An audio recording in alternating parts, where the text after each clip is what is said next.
আজকে সকালে এসেছিলাম ছাদের জামা কাপড় মেলতে দেওয়ার জন্য, তারপরে দেখলাম যে ছাদের এইরকম অবস্থা হয়ে পড়ে আছে। তো মা একদিন আগেই ঝাড় দিয়েছিল, আর বাড়ির চারিদিকে এত গাছপালা থাকার কারণেই ছাদটা কিন্তু এইরকমই পাতা পড়ে অবস্থা হয়ে গেছে।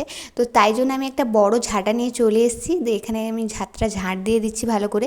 তো ঝাড় দিয়ে দিলাম, এক জায়গায় সব কাড়ি করে রেখে দিলাম, মা পরে তুলে ফেলে দেবে। তারপরে এখানে জামা কাপড়গুলো মিলে দিয়েছিলাম, আর ছাদের মধ্যেই কিছু ফুল গাছের ডাল লাগানো হয়েছিল। তো সেইগুলো থেকেই দেখো ছোট ছোট পাতা বেরিয়েছে, গাছগুলো হবে মনে হচ্ছে। আর নিচে কিন্তু পেটিতে করে অ্যালোভেরার গাছ অনেক লাগানো হয়েছে, কিন্তু সবগুলো দেখো সরু সরু কেমন হয়েছে, একটাও মোটা হয়নি। তারপরে তো সন্ধ্যের দিকে একটু রেডি হচ্ছিলাম, মা আর বাবার সাথে যাব মার্কেটে। তাই এখানে দেখো আমি রেডি হয়ে গেছি, আর বোন তো টিউশন চলে গেছে। তো এখন আমি হয়ে গেছি পুরো রেডি, আর সবাই রেডি হয়ে গেছে। তো চলো এখন যাওয়া যাক। তো বেরিয়ে পড়েছিলাম।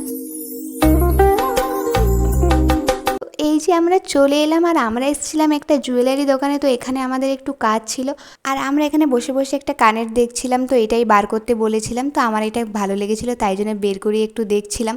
তো চলো এখন আমাদের এখানের কাজটা মিটে গেছে, মার্কেটের কাজ আমাদের মিটে গেছে। এবার যাব বাড়ি। তো বাড়ি যাওয়ার আগে বাবা ফল নেবে, তাই জন্য এখানে দেখো ফল দোকানে এসেছিলাম আমরা।